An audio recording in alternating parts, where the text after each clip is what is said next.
Hello, everybody, and welcome back to another D4H Eco Online live stream. It is me. It is Billy Pappas here, the Emergency Management Solutions Specialist and D4H Product Specialist for D4H at Eco Online. And today we'll be talking to two phenomenal people about how a classroom conversation sparked the use of D4H in the actual field. So, Amy, let's bring in Edgar and Kiley. Great. Hello, Edgar and Kiley. To kick off the Hello. entire live stream today, let's start with introductions. Let's start with Edgar and then Kiley, and then we'll jump into the whole combo. All right. So my name is Edgar Rodriguez. I'm the Director of Emergency Services and Disaster Agency for McDonough County, a small county in the central Illinois. And with me is Kiley. I'm Kiley Higby. I'm a student at Western Illinois University, and then I also interned for Edgar, so I've been able to learn from him.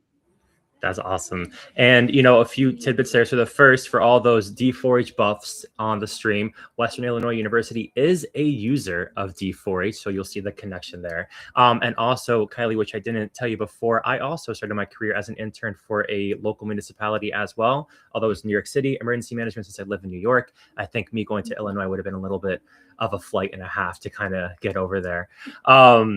But so let's start first. I'm gonna focus on Edgar, and then Kiley, I want to hear about also the academic background and your experience with D4H, and we'll get into all those different questions.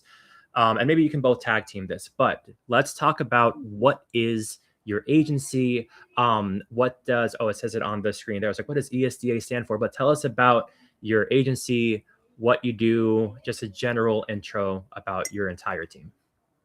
Sure. So we are the Emergency Management Office for the County of McDonough. Not only we cover the County of McDonough, we also cover the City of Macomb. And I'm an advisor to the university with emergency management. So we do everything that goes to emergency preparedness, hazard mitigation, response to events, so everything that is encompassed in the emergency management portion, basically. Amazing, cool. And before I get into the actual university element, so what are some unique features of your county? I know we were kind of talking about it before, and I won't spoil too much, but what kind of makes your county a little bit more unique from an emergency management or hazard or risk kind of standpoint? So we are a very rural county. Our major city is Macomb, which we have one of the two major employers, which is the university and the hospital.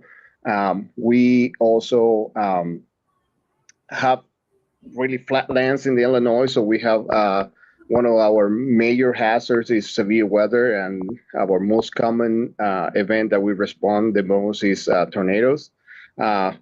Actually, in the last couple of years, we have seen an increase of straight line winds instead of tornadoes, so we have seen a lot of damage on that.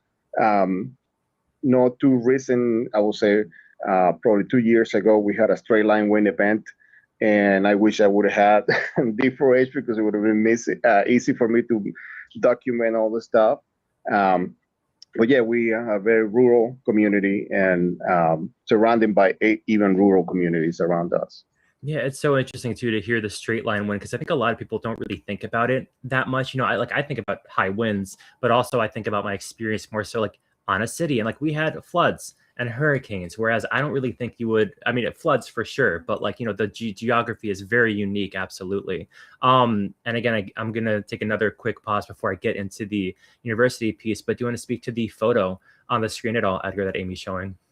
Yeah, this is some of the training that we do here at the university, since we had the advantage of have the university with the emergency management program. We tend to host a lot of educational portions. The previous picture was an event that we did with the school system. They're kind of bringing together multiple school districts to learn about reunification and stuff like that. It's a great opportunity that they had to kind of build up that coalition, mutual aid. We have the balloon rally also here in Macomb, right across from the EOC. So we tend to monitor that for public safety. Thankfully, in the years that we have hosted that event here in McDonough County and Macomb. We haven't had any issues, but once again, severe weather sometimes is one of those events that we have to monitor, and crosswinds and stuff with balloons doesn't go together. So we always making sure everything is fine. That is one of the temporary locations that we have here in McDonough County, is Tanner Hall, that we have set up our emergency operations center there. And we have been working from that location since COVID. So amazing. Very cool. And so I'll switch the focus to Kiley, since we've been talking about the university a little bit. So Kiley, tell us about what you're studying, your major, and kind of your I guess, potential track there. I know you're talking about a master's program also, and then I'd love to switch it to the software. So I'll start there with your background and what you're currently studying at Western Illinois. Yeah, so currently I'm in my last semester for my bachelor's degree. I'm a double major in law enforcement and emergency management, so it's nice to get two aspects rather than just one. And then I'm also in the integrated master's program, which is an option here, and I think it's absolutely wonderful because you can earn graduate credit while you're still an undergraduate, and it takes a semester off of your master's degree. So once this semester is done, then I'll be finishing my master's in public safety. Gotcha. Amazing. And so I do see the photos on the screen as well. I'm going to focus on those. Again, I keep saying I'm going to come back to it, but we're getting a lot of info as we're going for the first few minutes of the live stream. I do want to dive a little bit into actually what your experience has been with law enforcement versus emergency management. And I say that because, so I'm a first responder by trade. I'm a former firefighter, current EMT. And I feel like there's this misconception or misunderstanding that there's first response and then there's emergency management. And so what have kind of been your course differences, or that you've noticed, or even similarities between law enforcement, or like I guess that first response world, and more of that holistic emergency management kind of view? Yeah, I will say what I do like about what I've learned in both areas is how integrative both majors are, and how we look at multiple aspects rather than just have tunnel vision on one, because it's easy to do that. For example, something that you might not think about when it comes to law enforcement is the psychological aspect. And we do spend a good deal amount of time talking about the psychological aspect of criminals, and how to approach somebody who is not in the best mental state. I mean, you're seeing people on their worst day, not their best. So that's what I've really liked, and something I didn't consider that much until coming here. But I also really emergency management is under the School of Law Enforcement here. Gotcha. And I get a lot of times, actually law enforcement majors who perhaps have a emergency management minor, and they're in my emergency management classes. So there's a lot of integration among the students. And I find that really refreshing because, like you said, there's response and then emergency management. But in my experience in the classroom, we've been really integrated, and I think they've done a really good job at that. That's awesome. And that's part of the next generation of emergency managers, that we came from a profession that used to be retired police officers and firefighters that throughout their career they use emergency management, and now at the end of their career they get into emergency manager. Yep. So now integrating that early on in their career, and they can actually see the cross-feeding between the two of them is really beneficial. Absolutely. Well, and even one of the requirements for the emergency management major is to actually take a fire science class, and at least one class, if not more, in other areas. So that way we have an overall view, because, as emergency managers, we work with everybody. It's not just one area. Right.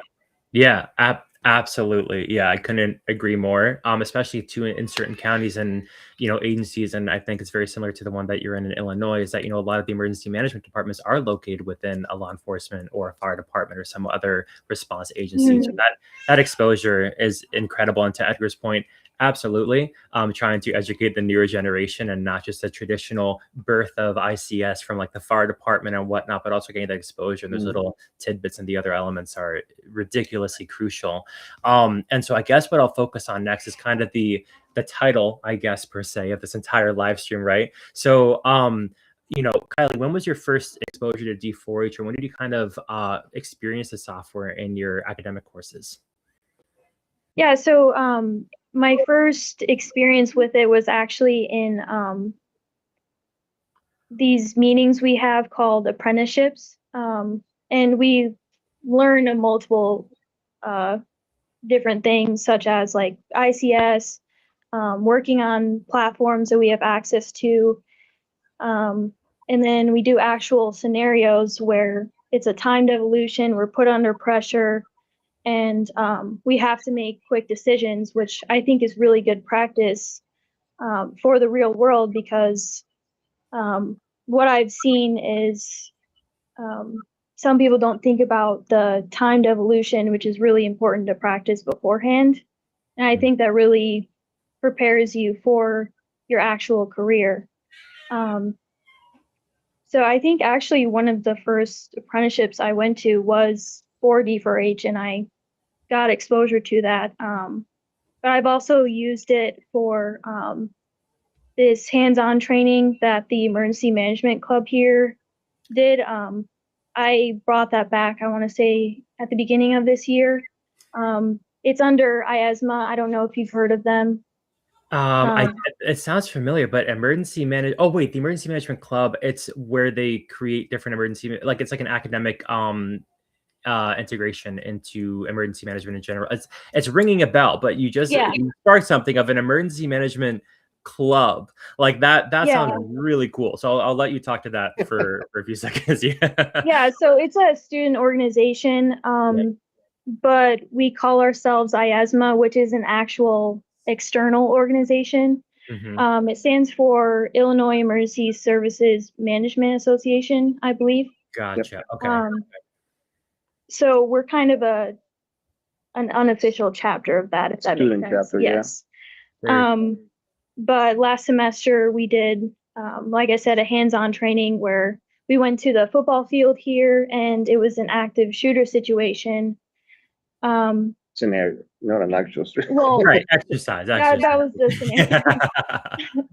scenario. But we actually wrote out a plan as well, and then a couple of us actually used D4H to outline the evacuation routes, the triage areas, the staging points, and where the affected area was, where the access and functional need evacuation point was. And then we mapped all the routes to the hospitals and all the other emergency services that could respond. So I really enjoyed using it for that, because it was something, outside of the classroom that was just solely from students. Yeah, no, that the full scale exercise, at least to what I'm hearing, is awesome. And it sounds very reminiscent too of we were talking to was it University of Pittsburgh or Pennsylvania, the other live stream as well, and they also use a very similar experience or environment to really get you situated to what it might be like in the actual field. Penn College of Technology. Thank you, Amy. I couldn't remember the actual college name. Just got the note there. Penn College of Technology. I will correct that right here. But where I'll go to next as well. And so, the exercises and the items, and I guess the emergency management club, which I wish I had that at my university. But Edgar, can you talk a little bit about the internship program that you offer within your county and how that ties into the academic aspect, and how you kind of got introduced to Kiley in that regard? So yeah, we partnered a lot with the School of Emergency Management here, the School of Law Enforcement and Emergency Management, and I host many interns throughout the years, and Dr. Johnson has been working with me in multiple areas. And I could hear him talking about D4H, D4H here, D4H there. At the EOC, where we have some of the pictures, he brought some of those software demonstration to multiple people. But since it's a university tool, I had no access to the software, but I heard about it multiple times. So when Kiley came in, she had working knowledge of the software. She mentioned through her interview and the internship, and she talked about this scenario that she worked over with the club. And I was like, I would like to learn more about that kind of stuff. And then she brought it up, and I was like, man, this is really easy to work. I have worked with many other software, and you get like a little piece of here, a little piece there, but nothing so cohesive like D4H has. And so I said, this is really awesome to work with. So kind of make some crunch some numbers, see if we can make it happen in my county, and I make the call, made you to some of the calls, and basically started working on making it happen for us here. Yeah, absolutely. And so to also switch the ball back to Kiley, so what have you been doing in your internship a little bit, at the county? And if you could speak to your work a little bit, and how much longer is the internship if you're still in it currently, correct? Or well, technically, but we have an internship requirement for our degree, and I fulfilled that over the summer. Okay. But Edgar wanted to continue working with me, so he kept me on. So I'm still there, and I'm still helping out not only on the county level but also at the hospital, which has been Awesome. a big learning opportunity because I had a general idea, but I didn't know the specifics of healthcare facilities, and so I've definitely learned a lot while being there. Yeah. So I forgot to mention that in my introduction. My role as emergency manager for the county, as a rural emergency manager, is part-time. So the logic behind it is, in case of emergency, they will call me. It's not like there's emergencies all the time, but that was back in the days when civil defense was part of that kind of thought process, and they didn't realize that we had to make plans, we had to prepare, we had to rehearse and do all the stuff. So hopefully in the near future, they will see the need to have full-time in the rural communities. But one of the things that I also do, I'm the emergency preparedness coordinator for the hospital in the county. So we have a small county hospital, and I'm in charge of the emergency preparedness for them as well. That's incredible. So you're definitely facing a lot of different sectors, from academia with working with the university to healthcare to working with the hospitals, and then just traditional subjectively, but emergency management in that case for an actual municipality or a town or a county. That's crazy. Those are like my three prongs of like sales of like the sectors that I work with. So that's everything all in one. So I guess I'll transition the convo as we're kind of going through my little questions here. So uniquely with your county, from what I was told in my notes here, is that, fingers crossed, knocked on wood, there hasn't really been a ton of actual real emergencies. And again, emergencies, subjectives, incidents, whatever you want to call them. But and I mentioned this to you as we were talking before the call, but so how have you, and either of you can address this from your point of view, how have you been using D4H from a planning, preparedness, and daily perspective? And also, Amy, if you want to restart those photos of the conference tables and whatnot, I think that'd be a good supplement. So either Edgar or Kiley, I'll have you either kick it off to speak a little bit about that use of the software. Yeah, like you mentioned, we haven't had, knock on wood, an actual emergency since we actually adopted the software. But we have kind of unique situations. We have one of the potable water system here in the city of Macomb went offline for a certain amount of time. So I activated the software, kind of documented all the conversations that we were having, any resources that I might have to pull out. It wasn't totally like a lifeline affected altogether, but it was a good way for me to familiarize myself with the software, kind of help me keep track of the documentation, all the conversations that we had.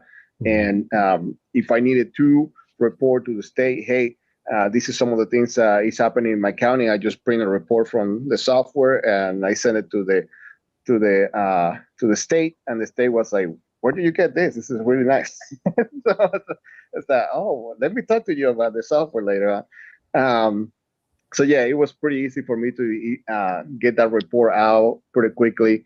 And like I said, recently we just had some snowstorms right after Thanksgiving here in Illinois.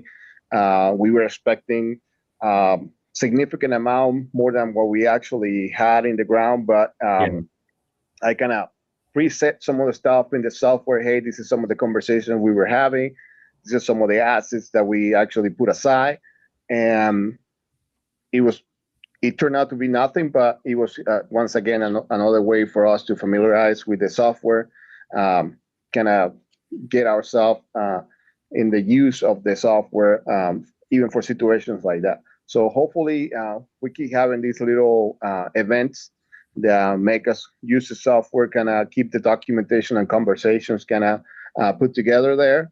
And like I say, it's easy for me to just generate a report. If somebody wants more information, and like I say, it's just a couple clicks instead of me typing a lengthy report or event, figuring out a zip rep from some sort of format that I have somewhere in a in a folder that I have to put together again. So this one, once again, the preparedness portion of the emergency management, I work with Kiley in kind of setting up the things as we normally work. I kind of pull that zip rep that I normally use, kind of design our zip rep based on the ones that I kind of formatting the way the state kind of want to see the information. And that was an easy, just moving some stuff around in the software, kind of putting it together. And as I put information in the collections and stuff like that, that populates the zip rep, and it's just easy for me to set that report real quick. Amazing. I would say, from a more specific to the software, even with the minor incidents we've had, we've been able to put information into the collections, which has been really useful because you can fill out the information that doesn't necessarily change incident to incident. And then we can just import that, and that does save a lot of time when you're actually using it for response. So like we have one hospital. So we put all the information there, all the capabilities and stuff. We put it in our collection. So when we have to, what kind of hospital are we going to use? Just drag and drop, and now we have the information right there. Or the main personnel that would be responding, we can put their name, organization, contact information, have the box for the status. So that has been really helpful. And also being able to reestablish the plays for the common incidents that we have here has been really helpful, because you can just click in there and it is already designed for use. Or being able to create your own templates. I really had a fun time creating those and helping Edgar create those, because using though I use D4H, it's only for academic purposes. So I didn't get to see the behind the scenes in the admin area. So I had a lot of fun figuring out the admin area. That's incredible too, because I have a data background, and then I learned, obviously I learned about D4H when I joined the company, and I remember Robin, our former CEO, showing us the actual back end and how to actually create stuff, and I'm like, that's it, that's all I have to do is click around and create boxes, because I've come from agencies where it's that would be impossible to do with pre-existing Mhm. software. So it's great to hear just organically that that's how you both feel about the software and doing my job for me. I don't need to press harder about that at all. But so I guess, I do want to also talk a little bit about the partnerships, the mutual aid, and the appetite of acceptance with the software, because I know that change is really difficult, especially at a county level in a rural county such as where you guys are based. And so I guess the first question is, how has the integration gone, whether that has gone with the county and your partners, but then also, Edgar, you mentioned the state, which is a big deal. It's a really common use case amongst a lot of customers is, hey, the state uses one software and we get it for free, but we don't really want to use it. We want something a bit more effective. So I want to touch on that for a second there. And Kiley, from your experience, if you've worked with any partners or mutual aid people outside of the academic front as well. So I'll start with Edgar there. How has that change management gone and that integration appetite? So being the only emergency manager and the one driving the force for the Right. county, I kind of told them, hey, this is what we're using now. It's really nice to use. They saw the easiness to work in it. It's web-based, so you don't have to download anything into your computer. If my computer goes down today, I can just go to another browser and access the software. Right. All that database already there, so I don't necessarily have to rely on one system. That's one of the flexibilities that we have that allow us to be mobile, because that's one of the things that depending on the situation, we might not be at the EOC, we might be in another location. Right. And as long as we have an internet connection, we will be able to continue to use the software and kind of address some of the issues that we have. One of the things, going back to when we were creating the templates and all the stuff in the initial portion, I got to give a shout out to Marie. She is awesome. She walked us through the process, and she was able to adapt our speed of learning. We kind of knew a little bit, so we kind of moved into the advanced functions real quick, and she was amazing to work with. And she said that she will send me a piece of candy if I mention it in the podcast. So, so Marie, if you're watching, Marie Hunt, for all those who are also on that. Yeah.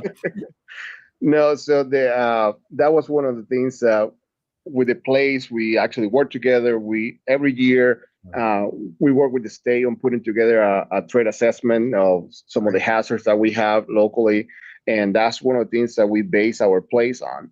So these are some of the most common phenomena that we're going to see, events, and we created some of the templates there. Now, the integration, we mutual aid. So not a lot of the surrounding counties have some sort of software related to emergency management. So I've been kind of, hey, I'm doing all this work, and guess what? Everything that I've been putting together as a template and all the stuff, I can just give it to you, because it meets the format that the state is going to require from us.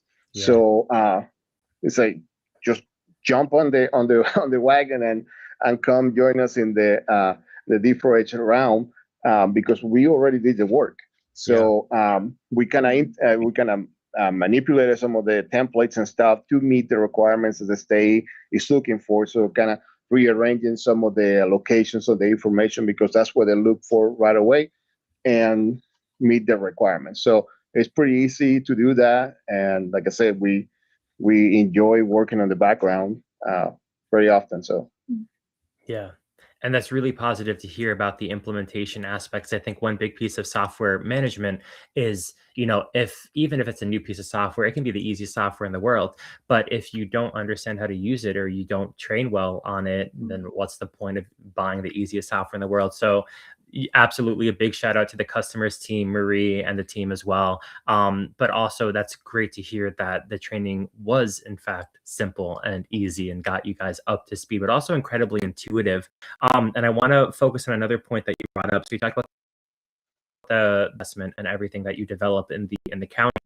Do you use D4H to develop the risk assessment, or just project the results into D4H as like a play. Is that kind of the more specific application, would you say? Correct. So we work in a format that the state kind of put us together, so standardize it throughout the state, and we just plug and play some stuff there. So, and basically we just took the result of the state TIRA, which is called, and we added it to the to our plays, because that's one of the things that we will see the most. And one, like I said, the flexibility of the software has allowed us. Like, we don't have a total event that require damage assessment and stuff like that. Right. But the flexibility of the software will allow, well, we're just going to skip this, skip that.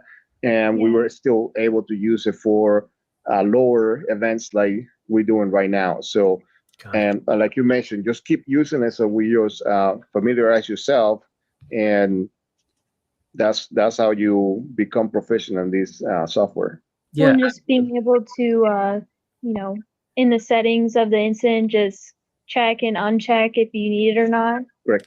That's really helpful. Yeah, absolutely. And the fully collaborative nature of the software as well, which I think is, I love showing that on my demos as well. It's just like magic at your fingertips. Sweet. So I guess I'll kind of start to transition a little bit more towards the technical aspects. I know that we talked about a lot of this already, but I kind of just want to go back on it a little bit. Integrating technology into any county is always going to be a challenge. And so, I guess I kind of want to focus on the event preparedness a little bit, if you don't mind, that balloon event. And so previously, before the software, how are you kind of planning for these events or tracking these events? And then how have you seen that really improve with D4H? And I think I know the answer, but I just kind of want to hear it to kind of, I want to know that real life case study of like, yeah, we were using Excel sheets and now we're kind of like, we're just cooking, and we're cooking with gas, as they say. So I don't know if you have anything to speak to that little bit there. Yes. So before, if we had an event like the balloon rally, or we had a concert that was bringing a lot of significant amount of participants in the concert, visitors to the area that we normally won't see at the university. So we started plugging that information into D4H. Otherwise, we will have an incident action plan on a piece of paper. Right. So if anything deviates from what we have in the piece of paper, it's like, what do we do? So that allows the flexibility that we just took that piece of paper, some of the key information, and put them on D4H. And if we need to change something, it's right there, so we can do it. So it's more dynamic. I was able to share that to the public safety here at the university. They're able to track some of the information as well. So it makes it easy for us to collaborate. And one of the things that I love is on the roles that we have, the different tasks and assignment. Because sometimes when we get in those events, we get tunnel vision. So it's a script to have those reminders. Hey, you need to do this as well. You need to do this as well. So it's really versatile for us, because we do that as a qualification for certain roles in emergency management. You have to meet these tasks in order to be able to move forward in some of these certifications. So if you're not able to demonstrate some of this knowledge that you have used it in real events, and it's all our fault, because sometimes we forget to document it. We did it, but we forget to document it. So this is actually a cool reminder, all the things that we're supposed to be doing, and it's just as easy as just reading the list and say, hey, and it shows you that you need to do this, and you just check it. Yeah, I did it. Yep, absolutely. And I really like how live the system is. Because if somebody just makes a small change, then it's updated immediately.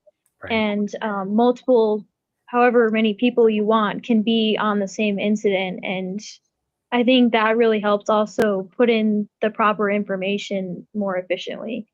Yeah. And on the auditing portion, that if something changed and it's out of whack, it's like, who did this? So we can always go back and trace when significant changes have been made. And sometimes it's even for us, like, hey, I didn't mean to delete this portion. Now we know what we need to do. So that's another way to kind of track down instead of the paper things. So if you lose a page, guess what? You don't know if you lose it or it got misprint, and you don't have all the information. So the actual paper, although is the old way to do it, there's better ways to do that as well. Well, and I really appreciated when we did run into an issue. I reached out to the help desk, I think is what it's called. And the help desk is great. they were so efficient and really specific, and they got it down to the hour, minute, and second on when that issue occurred. And I think we got it resolved in a day. So that was really nice. That's awesome. And so I'll shout out on your behalf. That's for GP, and along with Pat and Allie and the whole help desk that we have for D4H, and it's grown now with our recent acquisition. But that's so great to hear, because we take a lot of pride in customer service and our help desk. So that's an amazing story to hear. I'm glad you brought up the audit as well. Like that's a big thing I love to show during demos. That it's basically like a virtual 214, right? Like you can just track every single play-by-play, the entire incident, and like nothing goes untracked, and you can't really edit it either. It's just going to track it for you. So from a leadership perspective, it's just so great to see those play-by-plays. That's awesome. I love it when you guys start to mention features that like I didn't even think about or wanted to talk about. And that's great. That just shows the organic impact of the software. But so what we'll do next for the remainder of the 10 minutes that we have together on our live stream. So I want to talk about a little bit the new generation of tech, and kind of more so about just general advice, thoughts, improvements, all that stuff. So I'll start first. Kiley, before you started your major, right? Like what made you get into emergency management? What did you think emergency management was? And you kind of have the luxury where nowadays, right, when I was going through emergency management, you just learn about all the features and the steps and the planning, but like there's not a ton of tech that was necessarily around. Like there was tech, of course, but nothing maybe as modern as today. And so how has your experience been learning about emergency management, but also seeing that new technological advancement live time as you're going through that process? So just to break it down, because I know I kind of lost track there, but your inspiration for emergency management, and then kind of seeing that technological growth as well in the field. Yeah, so I actually started out as just a law enforcement major. And then I had a meeting with Dr. Johnson, who started out as the head of the emergency management major, and now he's the interim director of the department. But what really intrigued me about emergency management is how dynamic it is and how much it encompasses, right? So I really liked how much you could do with it, and how many areas just in the world in general it touches. Like you would never guess that Walmart has, for example, an emergency operations center, but I've learned that they have a 24/7 emergency operations center, which makes sense for supply chain, but that's something I never thought of. So you're always going to have a job, and you can always go to different areas and learn more. And that's what I really enjoy, because I always like to think that you're always a student, and you're always learning and adapting. So I switched over to the double major, and I got into my first class, and I just really liked how we had the scenarios and then time-based evolution. And I'm a person who likes to pay attention to the details while also looking at the bigger picture. And that's something you have to do a lot in emergency management. So just the challenge aspect really intrigues me, and everything that I get to learn within it is just so fascinating to me. And then from the digital standpoint, I really enjoyed just how many different ways you can learn from it. I mean, just from D4H, the ICS forms. I've been learning how to fill those out, which is, Yeah. Probably something you don't really think about needing to learn to fill out, but that has been really helpful for me, is figuring out what the necessary information you need for different types of forms, and also who you need to reach out for and establish relationships with to have that information. So I really think there's a great benefit with having those tools. That's a phenomenal point, because there's definitely a right way and a wrong way to fill out those ICS forms. Yeah. And then Edgar, my other question for you here is, what advice would you give to your partner in counties? I mean, I know you're already doing the Lord's work and spreading the good D4H word, but what advice would you give to your partners and colleagues in the field in terms of using D4H or taking a similar step, I guess, in that advancement? So we at that point in our profession as emergency managers that we either get with the technology or we're gonna be outrun by the technology. So so we either embrace it and run with it, or we're gonna get stuck behind and left in the dust. It is great, like I said. One of the things that I love having the internship program with the university is that they get exposed to the latest and greatest tools out there, and we as county and city and hospital emergency managers, we don't necessarily have that because we're dealing with a day-to-day basis of our role. So it's good to have the infusion of technology coming in, or new processes. And you also have to have the mentality to address it. Say, hey, I know I've been doing this way for the last 10 years. Well, guess what? There's something new that I can actually make it better and easier for me to do. So having that positive mentality that, hey, we need to embrace these new technologies and run with it, is one of the things that we as emergency managers have to do. A lot of new technologies coming up. I'm sure that in the near future, we're going to start integrating AI into some of these things, because it's just as simple like we do just with the weather and stuff. We just click and drag it, and it populates an area in D4H. So I'm sure in the future, some of the features are going to be coming up. But it's like that. You have to embrace this technology and run with it. Yeah. Well, at the end of the day, we want to serve people. Right. That's the ultimate goal, is just, serve people and make people safer and protect them. So I think, not only learning just the physical aspect, but also the digital, especially with how integrated technology already is and is becoming. Learning about it as we go is going to help us better protect and serve the community. Yeah, we weren't hired as emergency managers to do paperwork. We were managed to do something else. You would think. And it's good for us to embrace that technology that will minimize that function of the paperwork portion. Like I said, just integrating GIS like we're doing right now with D4H. So we populate some areas already. So we have all this technology, we have all these different maps, and we have information there.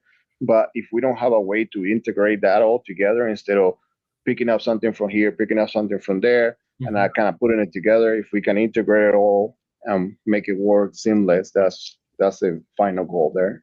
Right. Absolutely. And so I do have one last blip of a question, which we'll answer very quickly as we're getting right up to the limit on our time here. We've talked about so many positive things on D4H, and thank you both so much again for sharing all your insights and experience and just general candor on the software. It's always great to talk to the customers. I look forward to live streams because I actually get to talk to all of you post sales, which is very exciting to see how you're using it. What is one feature, if you had to choose one, and if you don't have any, that's okay, but one feature that you'd like to improve with D4H, or that maybe you don't like with D4H that you'd like to see improved in the future? The one that I have is the library portion. We can upload like a spreadsheet. Like I have a spreadsheet there with all the different contacts that I have from if I need to call somebody from the Red Cross. So create some sort of contact list instead of just a document that I had to search. So a lot of the things that we do here in emergency management is who you know and what can they do for me. So to have a place there in the software that I can be like, hey, if I need generators, these are all the people that I can call for generators. So to associate a person, a number, and the function that they will bring to the response, that will be the thing that I will improve there. Cool. And Kiley, any thoughts on that too? I mean, I agree with your point. I think it would also be really cool if, you know, how you have the point option, and then you can put a name and a field label. I think it'd be really cool if you could also have like a brief description or just like main information that would pop up actually on the map.